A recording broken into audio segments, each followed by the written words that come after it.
Okay, cool. Welcome to class number 7 of Cooking with Kole. And like Andrea said, we have a very fall-inspired class, and this was actually inspired by your guys' request. We're preparing a handful of items from apples because it's fall and they're in season and they're everywhere. You can get some really local ones either at the farmer's market. And I also saw some at Whole Foods and even Safeway from they were sourced from Virginia or Maryland. So there's lots of places to get fresh apples, and like now's the time to do it. The menu items that we're making today is we're making a carameled apple French style galette, and I'll explain what that is and a little bit of history and nutrition facts to go with that. And we're also making apple rosettes, which I've never made before, but I tried them a few days ago and they turned out really fantastic. And if you're wondering what that looks like, a little sneak peek is they're in here. And we're also making our caramel from scratch. I thought last class went fairly okay when we made cream soda from scratch, where we made caramel essentially. And so we are just tweaking that recipe a little bit. And I'm hoping to demystify a few things with caramel because it's sometimes overwhelming. And you can make your own caramel super easily if you just have like an hour, and it's real cheap and you don't have to buy those like funky little wrapper caramels and take a million wrappers off. So I'm really excited. Per usual, there's like lots going on, even though like there's very few ingredients. So we're gonna get going right out the gate. Before we do, if we have any newcomers, there's a camera. I think it reads our patent, but that is what I'm prepping down here so you can see how I'm chopping stuff. And then also, when you make this at home, I always try to remind you, you want to secure your cutting board. So I have a little silicone hot pad, and a silicone one does a good job at creating suction so that there's no shifting down here. If you don't have that, that's okay. If you just use a moist paper towel, it works just as well. And then also when you go to hold your knife, just try to make sure that your index finger is on the outside of the blade to help with precision. This is true regardless whether you're right or left-handed. So behind me, I have two pots. I have this little one here with a cup of sugar, and then right behind here, I just have some like vaguely warm hot water for when we make our rosettes. You don't have to do this step. Technically, you can use a microwave, but I don't own a microwave. And so I have to do this like the hard way. And I'll show you what's going on when it comes to the rosettes. But what I'm gonna do is into this bowl with a cup of sugar in it, I'm going to add in 3 tablespoons of water, and we're gonna get started on making the caramel. And I'm going to interject. If any of you were last minute signups and missed the email that went out with the ingredients, I've put them in the chat. And if you have any questions during the program, we will be monitoring the chat and we will make sure that Kole gets those questions. Yeah, definitely let me know. So right now I'm just mixing those 3 tablespoons of water in with the sugar. And if you attended the last class, it's the same process as before. What's curious about sugar is hydrophilic, which means that it attracts water molecules. So with that little small amount of water, it's going to immediately distribute throughout the sugar. And as we gradually heat up the sugar, it will turn into caramel, which is really fun. So right now, I wish I had a gas stove. I don't. But with this little electric one, I have it on like a 4.5-ish, so just slightly less than that halfway point on the stove top. And as the heat's being distributed, it is just incorporating all of that sugar into the water. And once all of the water is sort of enmeshed with the sugar, you want to immediately remove your like spatula or whatever you're using to mix it up. And then try to make sure that on the outside of the pan here, that there isn't really any sugar molecules or sugar granules on the outside. What happens is if there's too many of those, it encourages, instead of it turning to caramel, the water just evaporates and it turns back into sugar granules, which is a bummer. So you don't want that. Let me just make sure I get this right. We're looking good. Okay. So the tempting part, sugar in the afternoon, so good. The tempting part is you want to make sure not to stir it. Now it's just going to hang out, and we're going to swirl it once it reaches a certain temperature. So while that's hanging out, we're going to get moving on step 2 of making our apple rosettes. So for the rosettes, I'm using more of a sweeter apple. I find that the flavor is just a lot more dynamic, and that when we go to bend them to make these roses, they're a little bit more pliable. And so I have a Honeycrisp apple. You can use a Fuji, which is actually one of the sweetest. Apparently it's sweeter than a Honeycrisp, which was news to me. But I really love Honeycrisp, and you don't even need a ton of apples for this recipe. If you looked into the recipe notes or the ingredients list that Andrea just sent, it calls for like 2 to 3 apples, and this really sort of varies on the size. But I'm going to show you what I do to prepare these guys. To make sure that you have a sturdy base, you're going to take the bottom of the apple, and you're just going to slice off about like 1/4 of an inch so that you have a flat surface to cut off. So I'm going to toss this little piece. And then where the center of the apple is here, so if you were to like imagine that you set a quarter on top of it, where that curvature is, I'm going to take one of the sides and I'm just going to slice just on like the rim of where that quarter would be, straight down. I'm going to set this guy off to the side, and I'm going to do that the same thing on the opposite side of the apple. So nothing too complicated yet. Set this guy over here, and then sort of the same premise on these 2 other sides. They're just going straight down. The idea is that we are getting rid of this core. We're just going to toss it. And then if you have a mandolin, that is preferred and super easy, and we're going to move through this real fast. If you don't, that's okay. The slice thickness that we're looking for is pretty darn thin. So make sure that you have a good knife, that you're like very focused. And so what we're going to try to do is cut little 1/8 or even less strips of apple. If it's too thick, you're not going to get the curvature that we're looking for when making these little roses. And so I'm going to try my best to do this. And you'll see that as I'm slicing it, I'm not just going straight down. I'm also like, as I push pressure down, I'm also scooting the knife slightly forward. And what this does is it helps to create like a gliding and then less of like a tension when it comes to chopping. More. Cool. And if you have a thick one, if you get toward or close to the end, that's all right, yeah, because that's sort of like a block piece. And so if you do have a mandolin, I'm going to use that now. And you're just going to do that for an entire apple. And so I mentioned this a few classes ago. I think it was the spring roll class. But if you get a cut glove, it's essentially this glove that you can wear where it won't cut you, which thank God, right? And so I am like super scared that that's going to happen. So I'm wearing this guy, and you're just going to create these little slices of apple, and it falls underneath, which is perfect. That's exactly what we're looking for. So apples right now are absolutely in season, of course.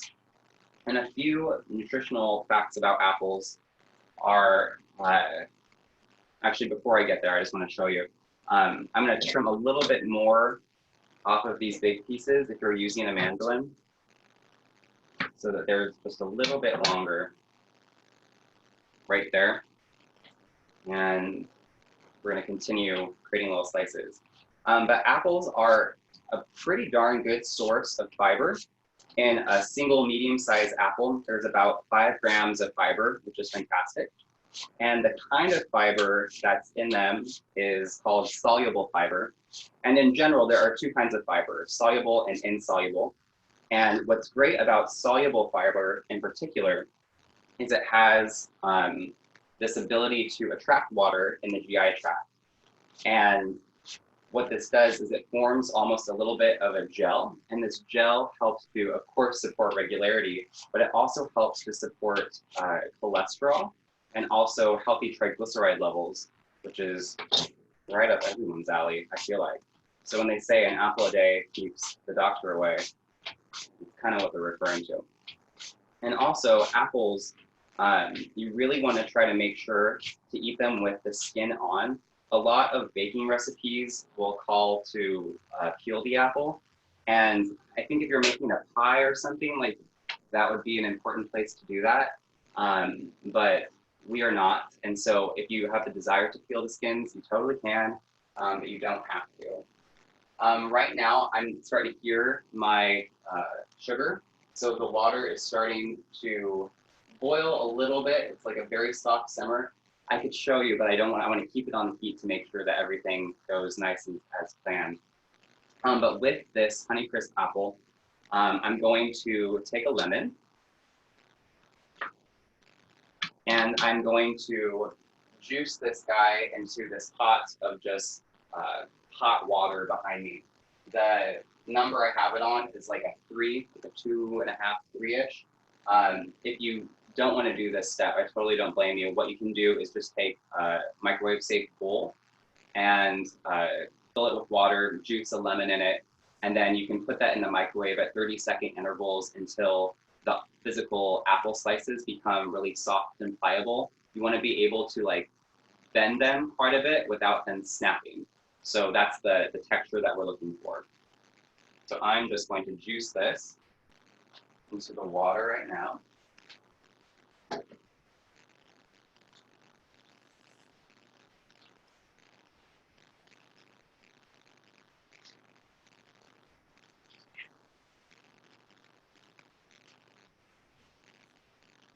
And I forgot to mention this, but if you, a way that you can get the most juice out of your citrus, whether it's a lime or a lemon, is if you pre-roll it on your countertop by just like pressing and kneading it with your hand. That helps to rupture some of the membranes in here so that you're not spending way more time squeezing than you have to. And the reason we're adding lemon to this is lemon and lime and even oranges are a source of vitamin C, and they're also a source of citric acid. And what that does is it helps to prevent browning of your apples. And so if you are out of your citrus and you don't have that, what you also can do is, have you guys seen those like vitamin C packets? You can take one of those and just pour it in, and it literally does the same exact thing. Because a form of vitamin C, there's lots of different kinds of vitamin C, but one of the forms is citric acid. And that's probably what they use. I'm pretty sure that's what they use in those like ester C or vitamin C packets. So since that lemon is in that hot water, I'm gonna take these slices and submerge them, and they're gonna hang out, and hopefully I can keep an eye on them so they don't turn to mush, but that's what we're doing. So really fairly simple here. So it's looking like my sugar is actually doing pretty darn good. So I think it's been, what do you say, probably like 10 minutes or something since I turned it on. So I'm going to take that up to, on my stove, it's a 6, so just slightly more than where it previously was. And make sure that you don't cover the sugar. You want the water to escape and evaporate. But with the apples, we are going to cover those guys. And we're moving right along. So we're also going to do the same thing with a Granny Smith apple or some sort of tart apple. The reason we're using a tart apple for our galette is because there's going to be lots of sweetness coming from the pastry dough and lots of sweetness coming from the jam. So we want something sort of sharp to cut through that sweetness. If you're like me, I've been like binge watching the Great British Baking Show forever, and Mary Berry and all of the judges are like, they're always talking about balancing like sharp with sweet, and we are doing that today. If you watch that show, it's like one of my favorite shows ever. But I'm gonna, again, do the same exact thing. So I'm just going to take probably about the bottom fourth off, toss it to the side, and literally it's the same exact process. Actually, you can see too, there's like this little worm, or not even worm, like a bite thing here. Don't be too scared, you can always like chop that out. But when selecting apples, you wanna make sure that there aren't any bruises or there aren't like major punctures, because that can spoil the inside of the apple. There's quite a bit of moisture in an apple. They're mainly water and then cellulose and fiber. And so when there's specifically a puncture, it's not a good thing. We want to try to avoid that. But Granny Smith are actually one of the most nutrient dense apples. And believe it or not, also are Honeycrisp, which is crazy. They're so sweet. But what's cool, I don't know if I told you guys this yet, but in the skin of an apple where you see this variety of color, what happens is the apple, when it first grows on the tree, it's mainly this sort of opaque yellow color.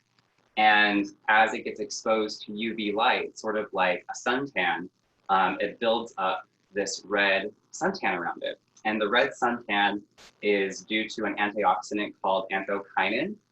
And that is its sort of like protective measure, just like we tan, to offset damage from UV light.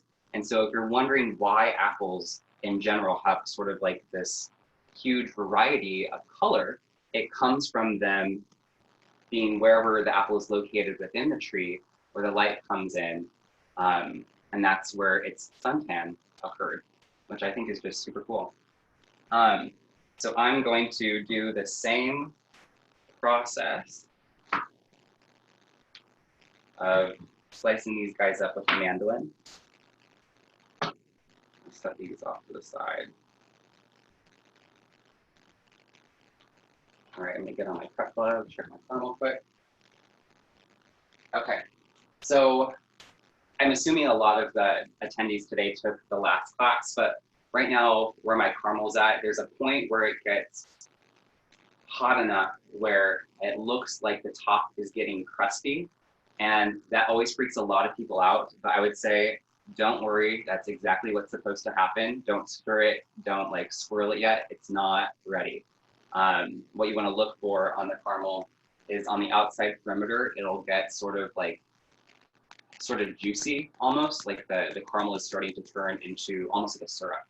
And that's what you're looking for. Once you see that most of the perimeter has sort of this syrupy and not crusty outside, then that's the point to swirl it. And then you want to see if there's a color change occurring. And we'll tackle that in hopefully just a bit.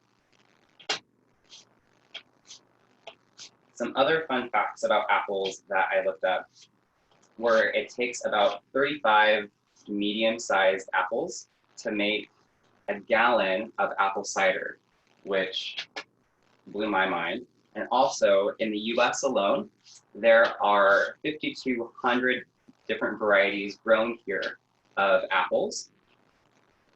But worldwide, there are 7,000 varieties of apples, which is like super duper cool. And then also, apples are from the rose family, which I don't even know how that doesn't make sense to me at all, but super cool. Oop, I'm hearing it, okay. So there's like a special sound that I'm like getting used to now that it's fall. I'm making caramel all the time. And you can use the same recipe to make carameled apples. So I'm gonna give this just a light swirl. So you can see on my stovetop, I'm just taking the outside and just gently swirling it. We have a little bit more to go. So what's going to happen is eventually, through swirling it, that is going to turn into a syrup, and then fairly rapidly, you're going to see a gradual, or a decent change in color, and it's going to start off like a very, very light golden color, and then eventually you're going to get to sort of that natural caramel color. The scary part is the browner it gets, or the more golden and auburn it gets, there's a point where it potentially gets sort of like not burnt, but like it tastes smoky. So I would say use more caution and lean closer towards the golden color than you do like a classic brown caramel, if that makes any sense. And we might be there. Let's see.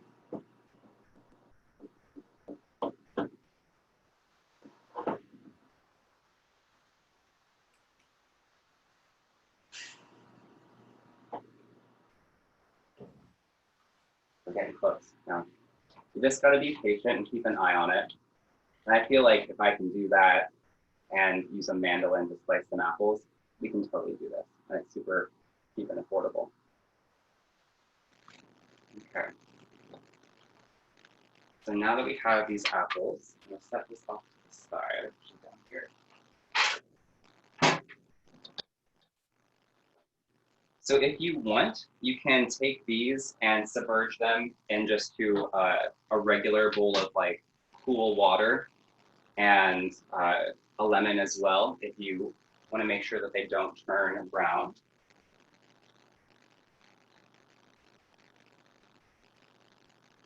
Okay. I'm going to show you guys just real quick. Can you see on this other camera how it's like a little bit of like a pale golden color? So yeah. We're going to try to get this a few shades darker. And you can see now that it's mostly a syrup and it's kind of bubbly on top. It's not crusty, like there's crusty sugar granules, which is exactly what we're looking for. 1 second.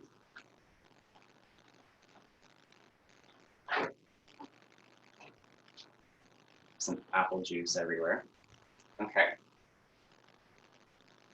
So now that these are off to the side, we are going to get making our galette. Oh, actually, just kidding. The caramel is changing kind of rapidly. Hopefully I can keep an eye on this. So as it keeps changing, you see how this is a little bit more golden? Hopefully. Yeah, I do see it's a little darker. Okay, cool. I'm just gonna assume everyone got it. I'll show you the exact color that we are looking for. So if you have the time and you're feeling like very in the mood to bake, you can make your own puff pastry from scratch. I have not achieved that level of baking greatness yet. And so I'm all for it, buying it and getting it pre-made. And so usually in a package, 2 come in it, and they come in these rolls. You'll see here. And the thing with puff pastry, oops, we're in this weird like gap of time where I don't want to burn it while we're like live, but we're getting a little bit darker. Okay. So we're going to unroll this puff pastry, but the key is that you want to keep it pretty darn cold.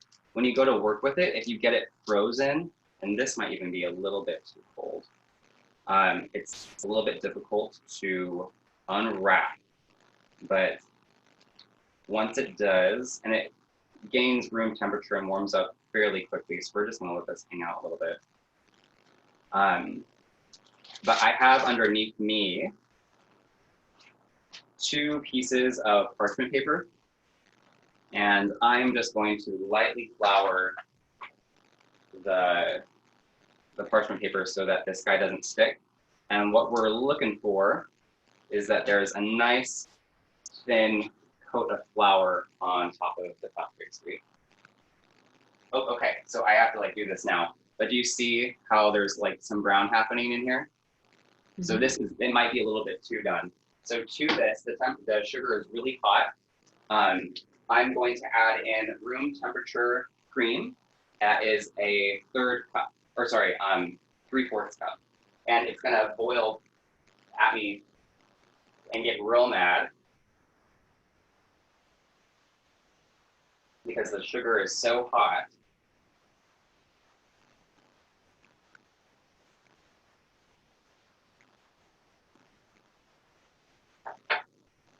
And that is toasty. that is what that looks like, kind of sizzling. And I'm just going to mix this until it's incorporated. And it's going to continue to sort of spit and bubble at you. There's a little bit of steam that comes off, so just, be cautious of that. Looking good. Just want to give it a little bit of time to chill out. And then once it does, we're also going to add in 4 tablespoons of room temperature butter. And you can use salted or unsalted, it's totally up to you. Since this is a salted caramel sauce, why not go salted? And we're also going to add in, once the butter gets melted, a half teaspoon of salt. So I'm going to put this back on the burner, probably at like a medium heat. And that's just going to continue to mix. Cool. I'm going to check my apples, see how they're at.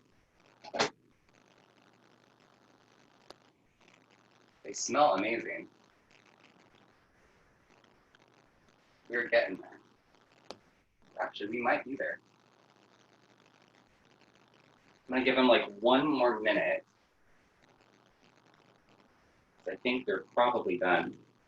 I'm going to take some flour, dust the top,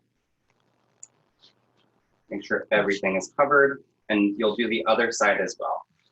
So a galette is a French pastry, and it's their version of almost like a pizza.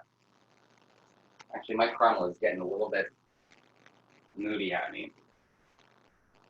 So I'm going to try to show you. Oh, shoot. I got flour over my hands. There's a lot of variables happening. This is like real cooking at home.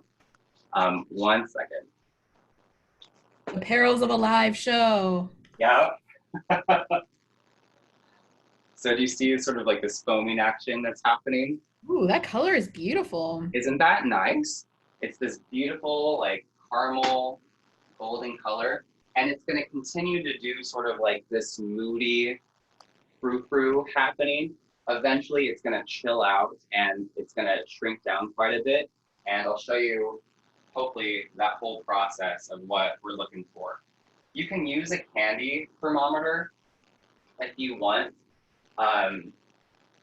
I don't think you have to be that technical with it. You just have to keep an eye. The hardest part is just not touching the caramel, and then also paying attention to like what color you're looking for. The darker you get, the closer you get to sort of a smoky flavor, which isn't necessarily bad, but I would say it's not everyone's cup of tea. So I probably stopped it right at the point where I like it. I would say if you're just starting to experiment with caramel, go like a few shades lighter. It's still going to taste fantastic. It'll still taste like caramel. I think it's better to be safe than sorry, but I've been doing this for a little bit. Yep, this is just going to hang out. And you know what? I'm going to drain my apples too now. So I have a colander in the sink, and I'm just going to let them drain and cool off a little bit before we get to step 2.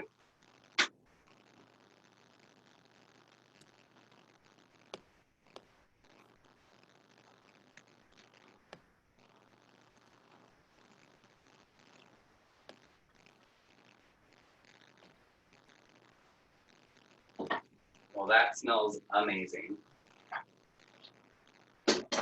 From the chat, we have a question. Do you lose nutrients in the apples by boiling or cooking them? It's a great question, and it's yes, you do actually. You lose a little bit of nutrients. The hotter something gets, whether it's a fruit or a vegetable, you're going to sort of diminish those nutrient values. A lot of times antioxidants and fat soluble vitamins can depreciate as they get hotter. But if you just lightly steam something, oftentimes you can keep a lot of that intact. So because I didn't like boil them and we're gonna bake them at a relatively high temperature. So yes, that's the long answer is yes. Or the short answer is yes. Some of those nutrients are going to depreciate. But eating a raw apple is obviously, of course, like the way to go. But you're still gonna have some of those nutrients in there. Okay. So I'm gonna set that right here, let those cool off. Caramel is still bubbling at me. So you can see already the side that I didn't flour, it's sticking to the puff or the wax paper quite a bit. You gotta be kind of delicate with it. And it warms up really rapidly. So you kind of gotta work fast. Okay, I'm gonna flour this side too. And what we're looking for, I believe that the sheets that these come in are like 7 inches by 12 inches. And we're gonna try to roll this out to a square that's roughly 12 inches by 12 inches. And I don't actually have a rolling pin. And so when you're pressed with something like that, you gotta get creative. And so I took, or am taking, one of my mortars from my mortar and pestle set up there. You can see that that one's missing. And I'm gonna use that to roll out this puff pastry a little bit more. If you don't have this, what you can also use is a bottle of wine. That works totally fine. You can also use a can of like canned food. So anything can work. You just gotta get creative with it. It might not be technically perfect, but I'm not on the Great British Baking Show, thank God. But it's a lot of fun. It's a good time. But a galette, like I said, is a French pastry, and it's their version of sort of like a pizza. And there's lots of different kinds of galettes. There's a breakfast galette with like eggs and spinach and bacon and prosciutto. There's like a classic pizza style one that they have. And then there's lots of these variations of like dessert galettes. And they're not necessarily super like difficult to make. This is the hardest part, that, like if you're buying a puff pastry. And you're going to be astounded. I just love doing these all the time at how simple they are. That's good enough for me, to be honest. I'm going to turn this down a little bit. 1 second. And then from the chat, just to make sure that this person didn't miss anything, were the apples put in water or steamed? Yeah, they're put in water. You could steam them, but I mean, if you don't have to get out a bunch of stuff, why would you do it? Again, if you have a microwave, as long as you do like 30-second intervals and check them, it'll probably take like 3 trials to get them nice and malleable. You also, I find when I made these guys, that when the apples cooled off, when they weren't like warm, that I got the best results when making it, because the puff pastry needs to be relatively cold. The heat, even that small residual heat from the apples, and I'll show you when we get to that step, made it a little bit difficult to work with. It's absolutely doable, it's just not ideal, but these are all fantastic questions. So now that I'm covered in flour, and we have this relatively rolled out on some wax paper, what I'm gonna do is I'm gonna take some jam or preserves, whichever you like, both are acceptable. I have an apricot one here, and I'm gonna do a pretty hearty serving of this. I'll probably do 2 or 3 spoonfuls. I'm gonna save a little bit for my, or for the Rosette. And what brand is this? I don't even know how to pronounce that. Italian. It was just available at Whole Foods whenever I was there. And then I've been really getting into figs, and those are also in season right now. And the crunch is fun, and there's sort of this molasses caramely variable happening now.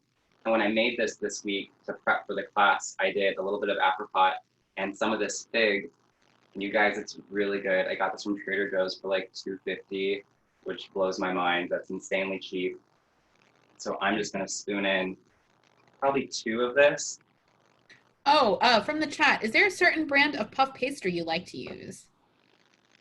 I really like the one from Trader Joe's. I think it was just under $4, and that's the brand that I'm using right now. And the quality seems good. I always aim for simple ingredients, purely because I know that I can trust them and that I don't have to like worry about funky fillers or like bleaching agents or rising stuff. I'm not a chemist. I just want to eat some like real good food. So what I'm doing is I'm mixing this, the fig and apricot together, and that happened fairly quickly. And I'm going to spread it out across the entire surface just with the back of my spoon. So you might have to adjust by adding more or hopefully not less. And I actually looks like I need more. You don't want it terribly thick. You just want a light coating on it. And it's sort of like you're spreading pasta sauce out or marinara on a pizza, which is fun. Try to get as close to the edge as you can. So a lot of the sweetness in this recipe is going to come from this jam or preserves, whichever you choose to do. And also one of the reasons you want to get it close to the edge is it's going to help stick to the apples, and you'll have this really nice, secure little pastry. I'm pretty happy with that. We're going to stick with that. Set these guys off to the side. Oh, and have you worked with any gluten-free puff pastries? I have not, but I've heard, or I've had friends that eat gluten-free and have had really good success. There's one at Whole Foods that I think is made with almond and coconut flour that one of my girlfriends really enjoys. Yeah, that's just coming off the top of my head. I've never personally used it, so take that with a grain of salt, but she really likes it. Okay. I'm going to stir my caramel once more. Okay, I'm going to show you guys what this looks like. So if you keep it on the stovetop too long, it can continue to brown, and you might be able to, you potentially, if you're sort of, you'd have to like work for it, but you could burn it or scorch it if you keep it at too high of a temp. So I always like to lower the temp. Right now it's at just the 2. So what we're looking for is technically you could be done right now, depending on like how syrupy you want your caramel sauce. And actually I forgot to add in the salt. We can do that real quick. But if you want something really runny, you could call this good now, just let it cool off and then transfer it to a mason jar, guided. But I like mine kind of thick. And so I want it to, what the texture I'm looking for is when I'm taking my spatula and mixing this around, and I go to set it down on, I just have a plate here so I don't like mess up my countertop. If it gets sort of tacky and relatively stiff, like 35 seconds after you remove it, then that's the texture ultimately that you're gonna have. So whatever the spatula looks like, the caramel residue that's on there after you take it off of the heat source is essentially the texture that you're going to get. I like mine thicker, that's just me. If you want it more runny, you could call it good now.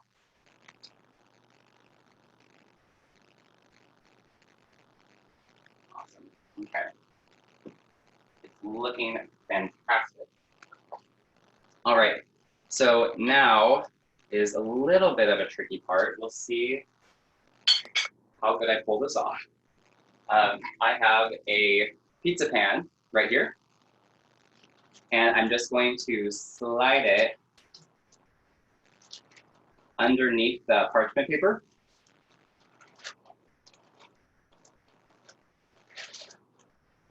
Fabulous, looking good so far. So now you can see already that I probably should have let these apples hang out in some like lemon juice water, and that's okay that I didn't do that because they're going to bake and be fine anyway. But around the outside, I'm going to just stack my apples in a circle shape, and we're just going to tackle this one apple slice at a time.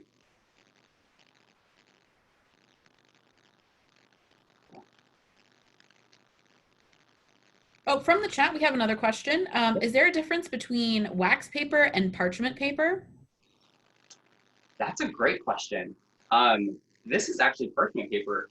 I don't know off the top of my head. I imagine that they're the same, um, but now I'm not so sure. That's a really good question. Someone else says you don't want to bake with wax paper. Okay, do they say why? Another person says cannot bake with wax paper. Gotcha. Yeah, this is parchment paper. What I found for me, and you'll see at this step coming forward, that once I get this all folded up, that I found that I, like just with the scissors, I trim the outside because sometimes it gets a little bit, like the paper itself cooks in the oven, which is like not what we're looking for. But because these slices in general are real thin, this puff pastry or this galette cooks relatively fast, which is awesome. So we're gonna plop this in the oven at, I'm not sure if I said the temperature yet. It's 385 for a half hour. And I have one already made that I'm really proud about, so I can show you guys once you get to that step. We're looking real good. Can you guys see on like this camera here what's happening? So there's just some light spirals. This is all from just one apple, and it covers quite a bit of surface area. It just takes a little bit of time. And this is my favorite part. It's so simple, you guys. So because the puff pastry is pretty much at room temperature now, but instead of like finicky and being all sort of temperamental with it, and it's like one more apple, I'm going to show you this perfect little trick. You're going to take it from the parchment paper and fold it over. It doesn't matter which side you do. It sort of feels like you're doing origami. So you can see that I have this fold here, and you're just going to work your way around, lifting the parchment paper and folding it over, and you're going to get these really fantastic creases. And it's super forgiving. You don't have to get too technical or worry about whether it's even or not. It's all going to cook perfectly.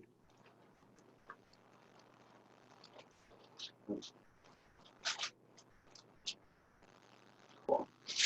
Oh, and then to follow up from the chat, so a few folks said that the wax would probably melt into the food, and the parchment paper is a bit porous, whereas the wax paper is not. So thank you for everyone who weighed in on that question. We have a little team of researchers. That's what I love about these classes is, I mean, I love how interactive our groups are, but I've actually learned quite a bit too.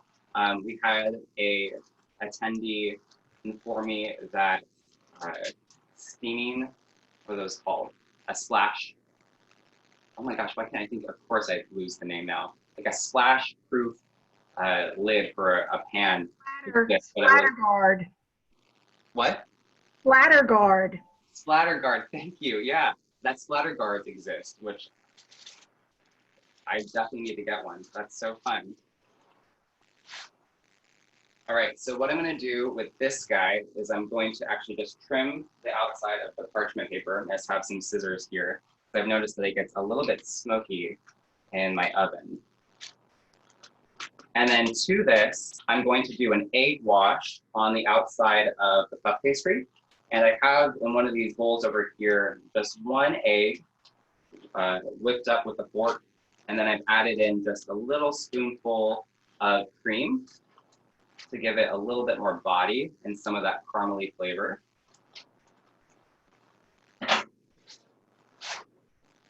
My caramel's probably done. I'm gonna take this, set it off with the heat. If you have one of these silicone brushes, they're a great time. You can be fairly generous with the egg wash. I find that you get a pretty cool color that comes from the wash itself. And then on top of this too, there's a couple different options that you can do. I've seen this kind of galette covered in sugar, which is what I'm gonna do today. You could also do a mixture of sugar and salt. I'm also going to coat it with some cinnamon, which I thought was fun.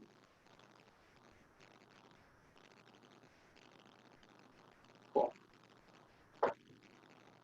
1 second for the sugar. I found when making this that the more sugar you use, I'm sure the sweeter it is, but also you get this fun caramelization that occurs in the oven as well. So I'm getting pretty generous with the sugar coating. And I also coat the apples so that some caramelization from the oven happens on those guys too. Okay. I'm pretty happy with that. So again, I'm going to pop this in at 385 for a half hour. I'm going to set my timer just in case I forget. And are you using just regular white sugar for that? Can you say that one more time? Are you using just regular white sugar for that Yeah. outside coating that you just put on? Yeah, so I have, this is a granulated cane sugar. It's that I also use the same sugar to make the caramel. This is an unbleached, I think it's a little bit thicker than the regular sugar granules I've seen before. I just got this at Safeway, and they have like a sale or something, and it's just great. It works pretty darn well. And then somebody noticed that you had pulled it out of your refrigerator. So be able to talk about refrigerating your sugar? Yeah, to be honest, I don't know why I do the sugar. I've heard that it lasts longer if it's stored in the sugar. I've heard that specifically with flours, in particular, that you get a little bit more shelf life out of them. And so I think just by deduction, I've kept them together. And the one thing that is good about keeping sugar and flour in a cooler temperature is generally there's less humidity. And so when there's water in the air, there could be a potential for like microbial growth or things to go rancid faster. And so I think just by default, I like storing it in the fridge. You don't have to. I do. I think both are fine. I'm hoping that I get a little bit more shelf life out of it. I've noticed with flours and stuff that they tend to last longer, but anything to like get humidity away from it is fine. So if you just store it in a pantry in a cool, dark place, I think you're fine too. Yep. And a few folks mentioned that was a way to help keep bugs out as well, depending on which part of the country you live in. Totally. That makes a lot of sense. Yep. I'm going to get another sheet of parchment paper. 1 second.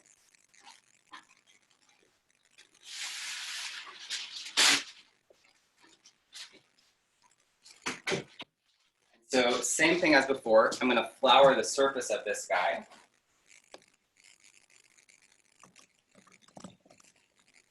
And get out my second roll.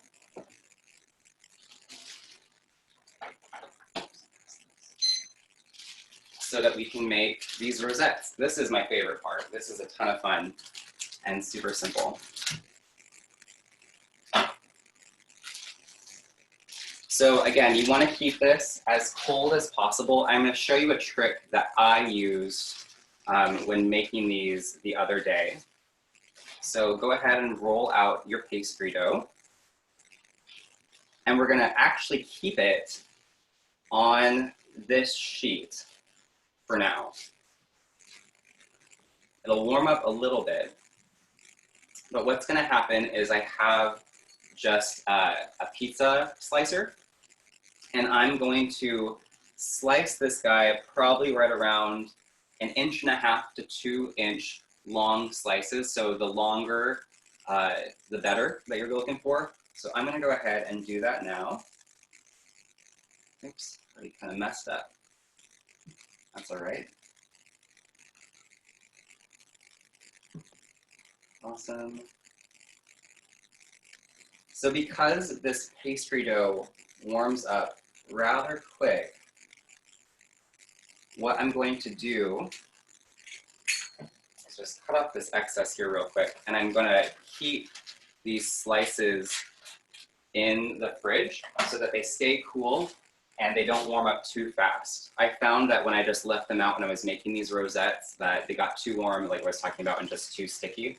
So I'm going to take one slice here, set it on my floured surface, and I'm going to store the rest of these in the fridge.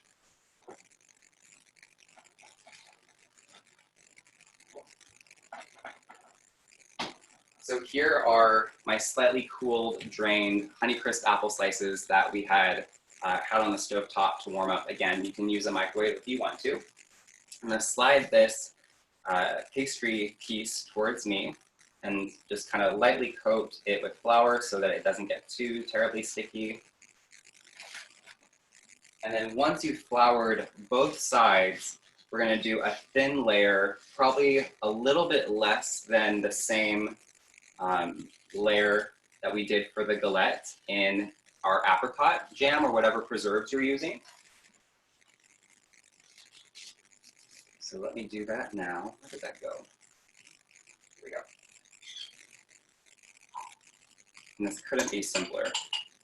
So less is more, I find, with the preserves. Just really thin.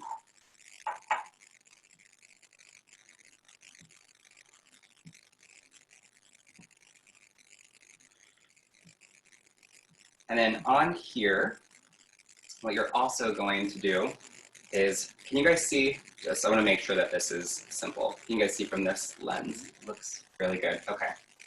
So I'm going to find fairly long slices of apple, and you can see that when you go to roll it, it rolls without snapping, which is exactly what we're looking for. And I'm going to set them kind of a little bit less than halfway along the edge of the pastry dough. I'm going to do that all the way to the end. It doesn't have to be perfect because once we roll it up, it's going to shift anyway. But we're looking for a general even consensus.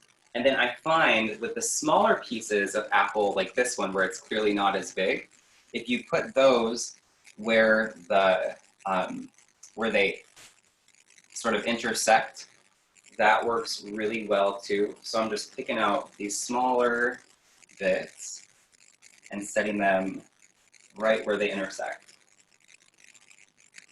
Let's see, it's kind of a small one. Okay. The next step that I have is, if you saw in the ingredients list, in this little bowl here, I have 2 tablespoons of just regular granulated sugar, 2 tablespoons of brown sugar, and I think is it a ½ teaspoon of cinnamon? That's all from memory, we'll see. But I just have that mixed together, and I'm going to lightly sprinkle this with this mixture. And it tastes so gosh darn good.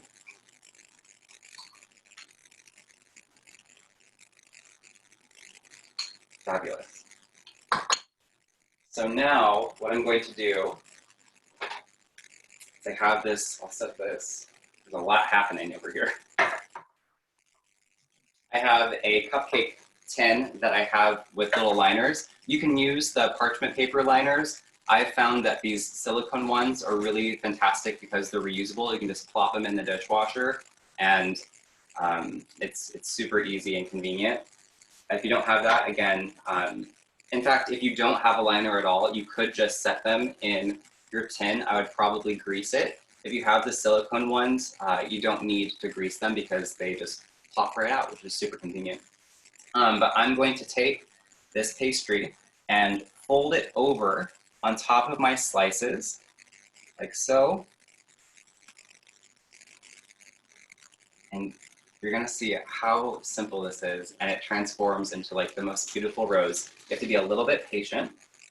So I'm gonna start at one end, it doesn't matter which one. Keep it slightly pinched, and you're just gonna roll it on it. The more floured it is, like the more flour that it's coated on the outside, and the cooler that the dough is, the easier it is to operate. And look at that rose. Wow. Is that not like the cutest, simplest thing ever? It's so easy. It just takes a little bit of time. You can like put on a TV show and like make a handful of these. And I'm gonna set this into, of course I plop it in there, into the little cupcake tin. And I'm actually gonna store this in the freezer so that the pastry dough stays cold, and I just alternate out pieces of pastry dough, flour them up, cover them in apricot spread, lay in the apples, the whole thing you just saw. And I would say that that roll of pastry dough makes about 6 rosettes, which is what I have here. And I'll show you what that looks like once it's all done.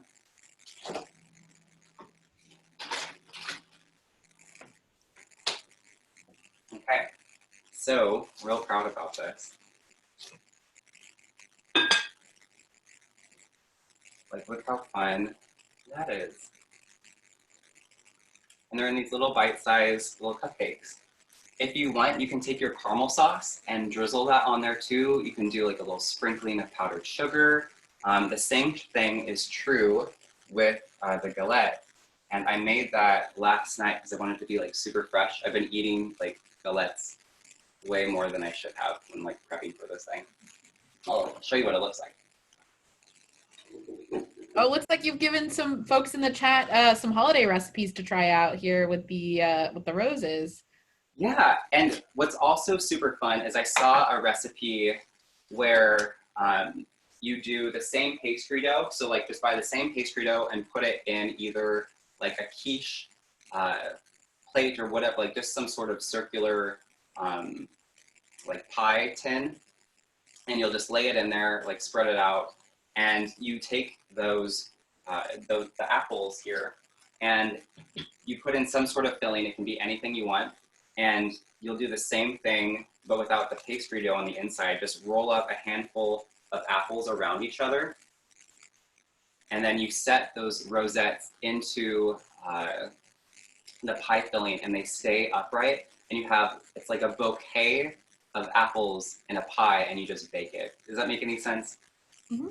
Okay, yeah, I just think that's so fun. But this is the galette. So I drizzled some caramel in here, and this is what the finished product looks like. And then to follow up in the chat, so I don't have the recipe written out.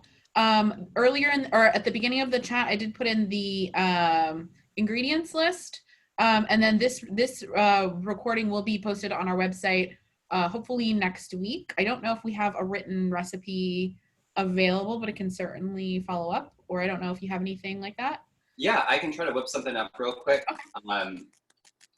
We'll get it to you guys for sure. So yeah, we can follow up with the recipe and hopefully we'll have the video. We can get both of those things to you all next week. But we've got, for everyone who's registered in the class, we can follow up with an email with the recipes. I think I'll start doing that too for future classes, where it gets, instead of just the ingredients list, I'll tackle in like a handful of steps. Where I get sort of, I'm still new at this, and I really appreciate your guys' patience with this style of format. But I'm trying to figure out like how much information do I put in a thing, because after I get done writing stuff, it ends up just being a blog, which maybe that's what this should turn into anyways. But yeah, I'm really glad you guys enjoy this. I have so much fun doing these little creations all the time. Our next class, per request again, is we're going to do a charcuterie class. I know that a lot of you have been asking for that. It's real simple. It might be one of our shortest classes ever. But I'll teach you like things to include on a board and things not to include, how to space it out so that it looks real fun, and then also simple ways that you can save money by making things yourself that are like real easy.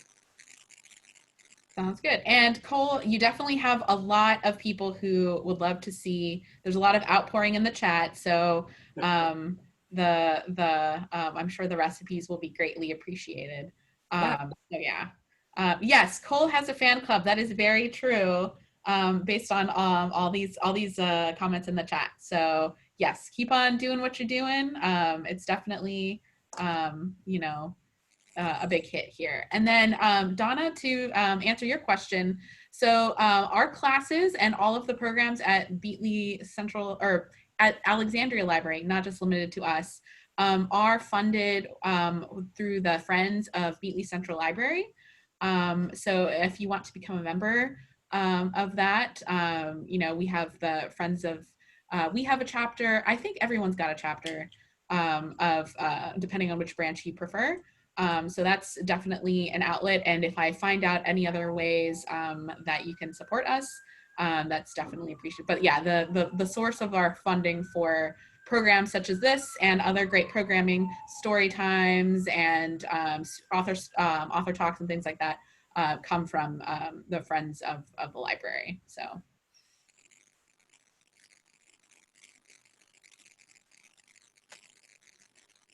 Well, awesome. Do you guys have any like sort of technical questions? I know that there was a lot of moving parts happening behind me, so I'm sorry if I sort of stop mid-sentence with like the caramel and the apples and everything moving around. But hopefully everyone understood most of it.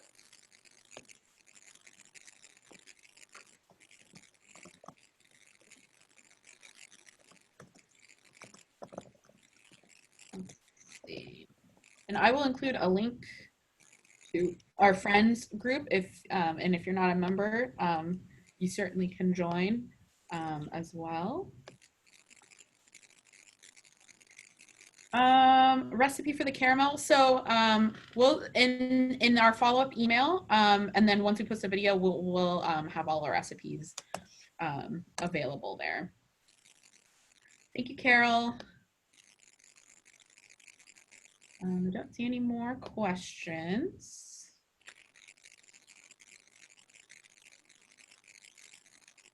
Well, I hope you guys have fun. I love my apartment right now. Smells incredible. Like, I bet. Apples and pastry. I'm really hungry. As soon as we end this, I'm going to eat stuff. And I was, you mentioned your mortar and pestle collection behind you. I was admiring that as well. Is that something like acquired over the years, or do you have a special mortar and pestle store that you like? No, well, so I'm from Nebraska, and when I started this culinary journey, I really just came out of necessity. I forget which one it was. I think it was that one. We had a little Mexican grocer, and I wanted to grind up my spices, and so a lot of the culinary students had like a separate coffee grinder that they used just for spices. But I was real poor and I couldn't do that. And so instead I just got like a cheap mortar and pestle to grind them up, because that's the OG way to do it. Mm-hmm. And then I saw another one that I thought was cooler. It was one of these marble ones. And then from there, I like the aesthetic. Like it sort of feels like this apothecary. Yeah. And so pretty much every year since, I grab one if I find it. And it's been sort of this fun collection. And I don't use them a whole lot now, because now I have 3 coffee grinders, which is probably way excessive. But they're just, I don't know, they remind me of just learning all the stuff about nutrition and food. And a lot of ingenious things come out of hard times. You know, like if you don't have a rolling pin, you can use a bottle of wine, or all these little tips. Like I didn't get good at cooking. Like I did go to school for it, but I struggled through a lot, and I learned mainly how to do stuff through like just failing miserably all the time. And you learn lots of ways to save time or get texture right or to enhance flavor. And it's just been a super fun journey. That's why I love doing these classes. I get to share little tidbits of, I get to save you time too on like what I've had to endure along the way. Yeah, no, and I think that's like a good way, like just to like, you know, us mere mortals can do it, and like, you know, it's a trial and error, and you know, anyone can cook, you know, and I think that's a good takeaway. Yeah, you don't gotta be a chef. This is just, you know, it just takes a little bit of time and focus, and then you're good. Yeah, and then I like the mortar and pestles too. So my mom's side is Puerto Rican, and so we use like it's there's one that's like a little bit taller and like a deeper, narrower, and then we use that to make mofongo with. Oh wow! So, yeah. Or you know, just grinding up stuff like that. I don't know how to make it. I would really like to learn how to do some of those like traditional recipes, but like I know my mom had one, and so I was like, oh, it takes me back. If you have a recipe or something that you want to do, let me know. I think that could be a whole lot of fun. I'm not saying that I'll nail it, but Yeah. I will try my best. I don't know how to make it either, so I'm sure you do better than me. But yeah. Let's see. Oh, from the chat, what was the temperature and the time for the rosettes? Oh, yes, I didn't say that. My goodness. The temperature is the same temperature, the 385, and it's going to be for 45 minutes. Okay. Yep.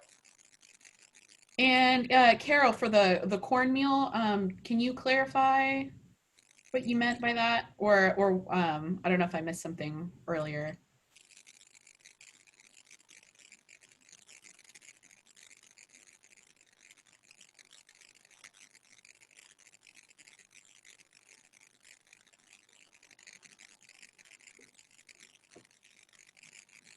I'm going to check my Gillette quick. I feel like I need a camera in the oven. It's just too fun.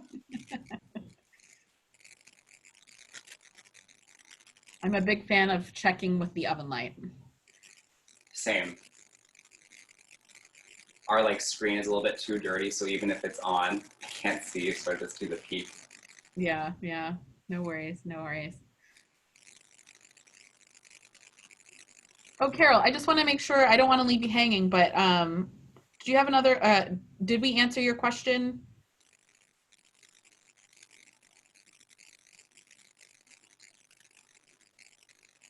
Okay. Good, good, good. All right. Anybody else have any questions?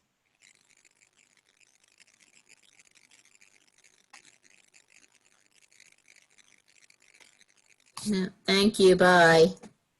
Thanks for coming. Thank you. Could you still hear the crackling? Was that still occurring? Not while you were talking. Okay. Shoot, I want to figure out what that is now. Yeah, I don't know. Hmm. I mean, I know you mentioned your refrigerator, but it doesn't sound like a refrigerator to me. I don't know. Well, maybe I can do some more like practice calls and try to figure it out after, so that next week it's a little bit clearer. Someone watch for the Geico commercial where the guy is using a hand vac. I think someone had said that that was kind of what it sounded like to her. Really? So. I don't know. Yeah, it's I don't know. Yeah, I know that feeling of you don't know what it is, what that sound is, and you go, what is it? I'll have to watch it on the recording. Oh, that's a question I have. How do we find the recording?